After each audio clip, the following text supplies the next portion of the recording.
They might yet shut this down and finish as a group.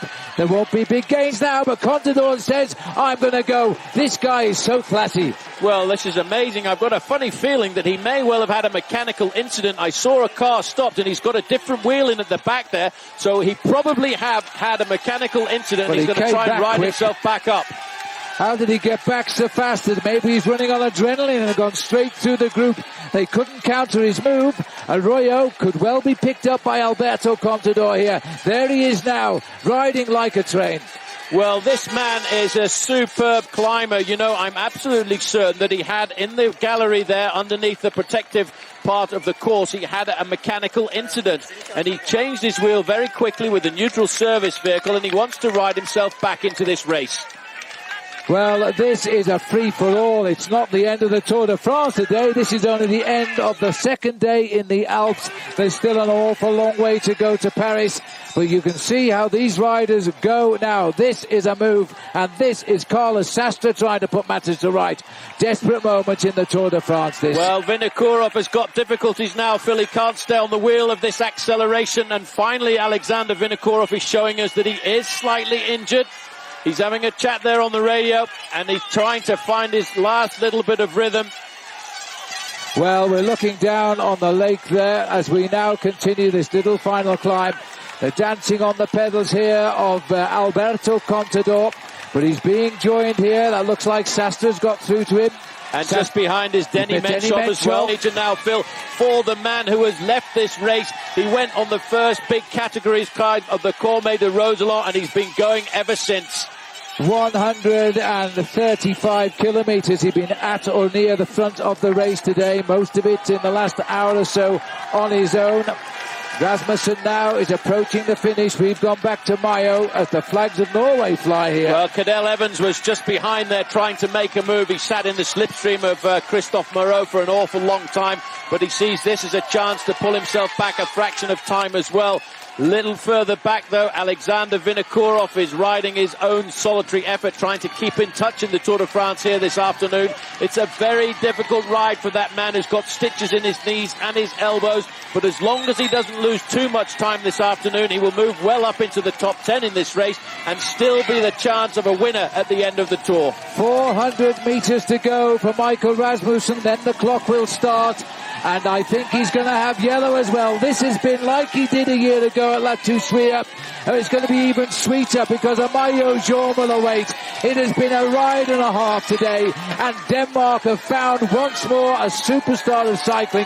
He's riding his fourth Tour de France. He's never worn a leader's jersey other than a King of the Mountains. Well, now he's going to lead in both competitions because I think the clock later on will confirm he's in yellow as well as the King.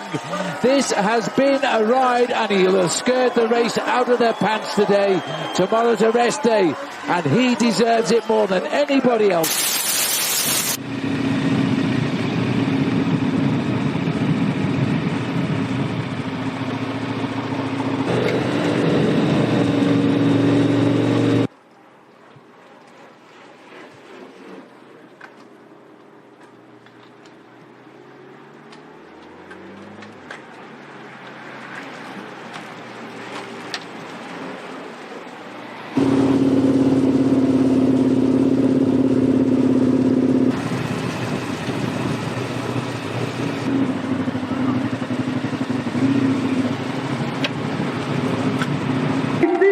Tignes, mesdames et messieurs, David Godu qui remporte l'étape du jour. L'étape va être arrêtée. L'étape va être arrêtée. Why they have taken this decision.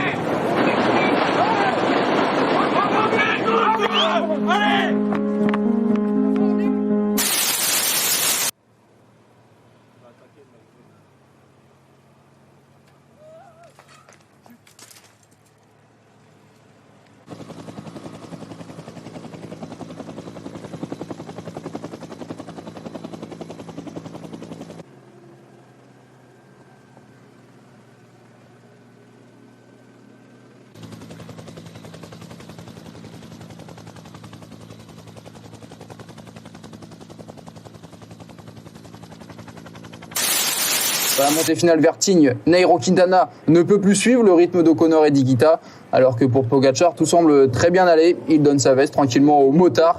Et à l'avant, ça bouge de nouveau. Ben O'Connor, l'Australien d'AG2R Citroën, met en difficulté Sergio Higuita et s'envole vers la victoire d'étape. Quel numéro aujourd'hui de Ben O'Connor, 4 victoires chez les professionnels, dont une étape du Giro. Il va sans doute accrocher un nouveau succès sur un grand tour. Derrière, ça n'a toujours pas bougé. C'est Ineos qui a pris la tête du peloton. Ben O'Connor, plus que 2 km pour aller chercher la victoire à Tignes. Et l'accélération de Carapaz qui vient de se faire contrer par Tadej Pogačar. Tadej Pogačar, le maillot jaune, qui n'est suivi par absolument personne. Derrière lui, il y a Kilderman, Mas, Vingegaard, le maillot blanc par substitution, et Rigoberto Urán. Personne n'arrive à suivre le rythme de Pogačar, qui va de nouveau aujourd'hui prendre du temps à ses principaux rivaux.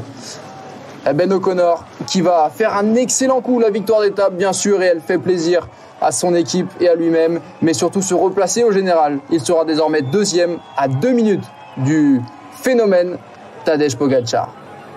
Ça bouge un petit peu derrière Pogačar, Enric Mas qui a accéléré, Vingegaard un poil en difficulté, Gaudu a craqué également, mais regardez Pogačar. La sérénité, un petit rictus, peut-être plus pour la caméra qu'autre chose.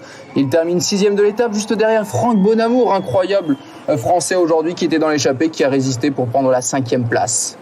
Le reste est de favoris emmené par Richard Carapaz, un poil décevant Carapaz qui a tenté sa chance mais qui n'a rien pu faire face à Pogačar.